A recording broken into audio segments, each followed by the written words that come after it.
Today I will show you that improvisation is very easy to do. I call my explanation the Nike method. Watch this video to the end and I'll explain why I call it the Nike method. For some musicians are asked to improvise, the look of fear comes on their face. Welcome to slavery. They either compose their own solo, writing it down with a piece of music in front of them, or they ask another player who knows how to improvise, who is good at improvising, passes them the parts. You take the solo, man. I can't do it. Both solutions are not good.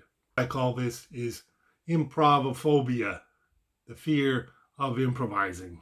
Improvising is a very natural thing. Before there was written music, musicians improvised. They made up their own songs. They played freely. I'm also a music educator. Many years ago, I actually taught in elementary school. And what does he do? I wrote a lesson plan because I wanted to see how easy it is to teach first graders to read music, to improvise their own songs. So what I did is I gave them a little xylophone. We had a bunch of these Orff xylophones with only 5 notes or so. And I showed them on the board. Each color, each note had what the note was. I wrote down the notes, quarter notes, of course, only to start. And I said to them, okay, now it's your turn. I'm going to give you a piece of music paper. You write down what notes you want to play, make up your own song. And they were all excited, and they all eagerly went down and they ting ting ting, and they played their little. They wrote down their little songs, and they said, "Who wants to play their song?" I didn't think anybody was going to want to play it. Every kid in the class put up their hand. I want to go first. I want to go first. I want to play the song. I want to play my song I just wrote.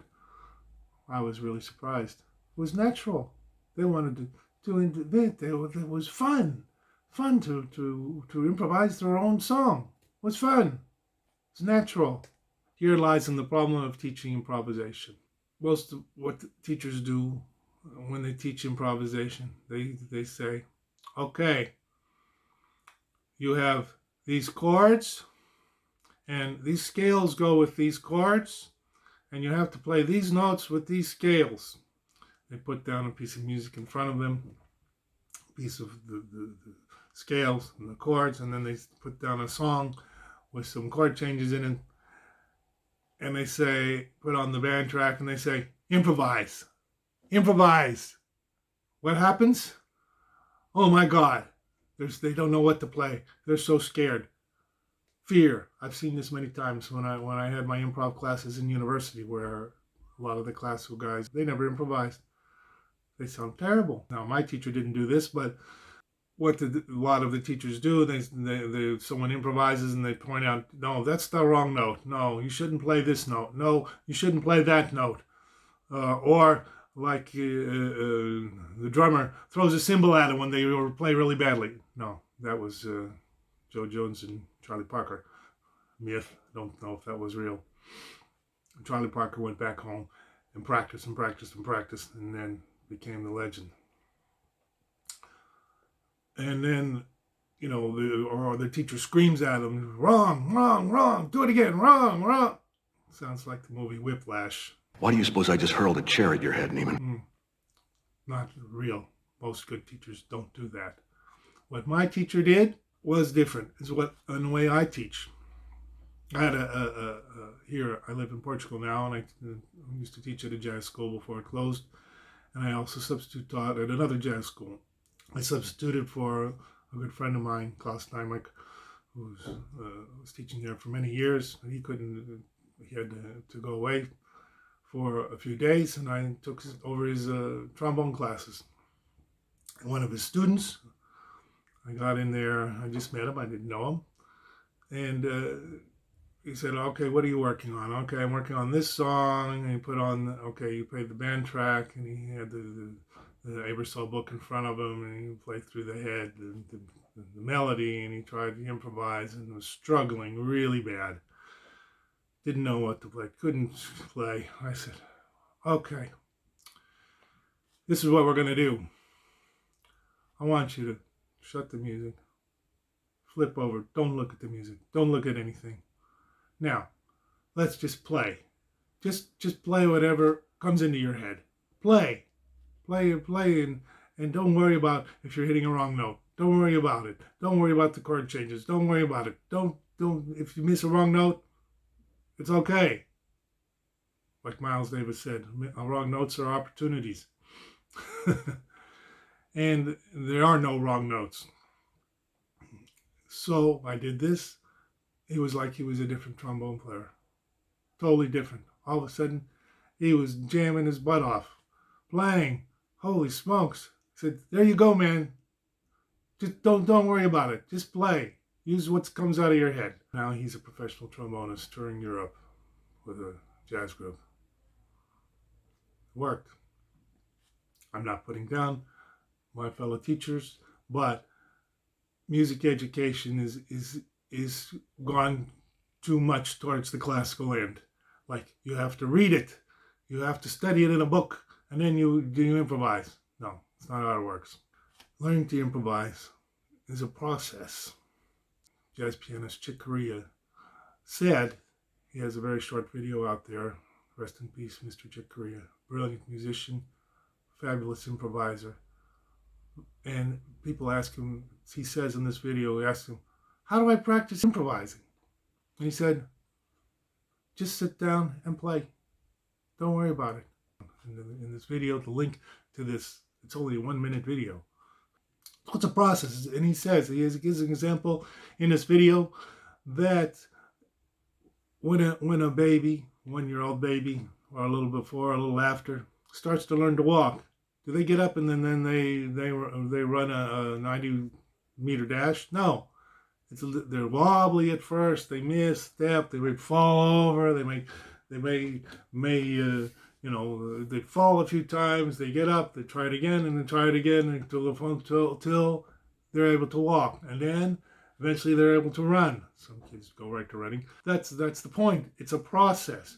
But before I explain my process a little bit deeper and why I call it the Nike method, I want you to help me out do one thing, and that is to subscribe to my channel and boop the like button on the bell channel, because I'm going to put more videos actual showing you techniques for improvising. This fun. The next thing I'm going to say is many music educators are not going to like this. Because what I say is, the first thing you need to do is put away all those books. Put them away. It's okay to have these courses. These teachers are selling on the internet or whatever, or you go to university and you have a teacher there and he hands you have to go to the the store and buy a bunch of books on how to improvise and all the scales and all the arpeggios and all the theory. I mean, there's nothing wrong with theory. Of course, you go to university, get theory. In high school, kids, and I got my first theory lessons in high school when I studied guitar also. And I learned about theory, I learned about chords. That's fine, but that's not improvisation. To start to learn to improvise, you don't need all the books. You don't need, I mean, as a musician, it's good to know theory, whether you're classical, whether you're jazz, whatever, theory is important. But jazz improvisation is different. Okay, so now I'm going to tell you my method. First thing you need to do when you improvise is to sing. What? Sing. Miles talked about this. All the great jazz improvisers talk about this.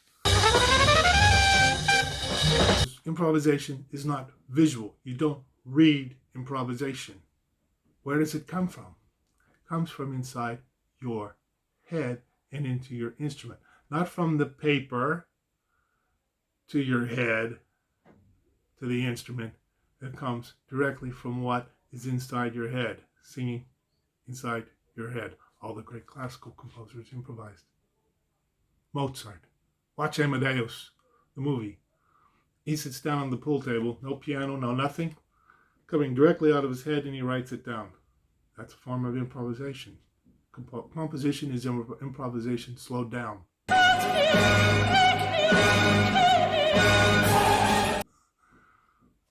Bach, of course, improvised every week in the church because it comes directly from inside their head, inside their fingers, or inside their horn, or whatever, directly. So how do you do that?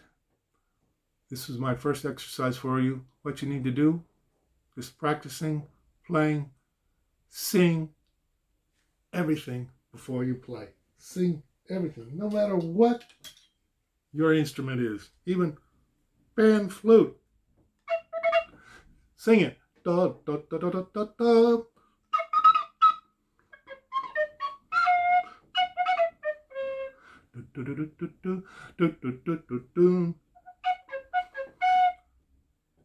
Sing it first. Play it on your instrument first. Sing it.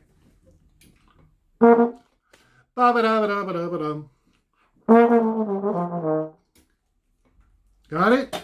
Simple. Sing everything. Even if you're just starting playing, sing it.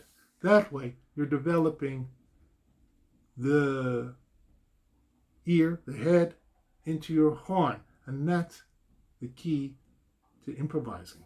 I'm still learning. I've been improvising for 40 years. I'm still learning now. It's a process throughout your whole life. When you start singing and playing and improvising, get together with your friends. Musical, that 5 minutes before a band class. Oh, and this one time at band camp? If you're a student, say, hey, try this lick out. Bop, da, da, da, da. And the other saxophone player will da, da, da, da, da. Play me a lick. Let me see if I can play it. You'll go da, da, da, da, da. You go, okay. Da, da, da, da, da. Excellent way to learn to improvise. When I was in university, I used to do this with my fellow classmates. One of my very best friends, Gary Zeke, who's now the director of bands at Employer State University, trumpet player, came and said, when he was learning to improvise, said, man, I wish I could play everything I could sing.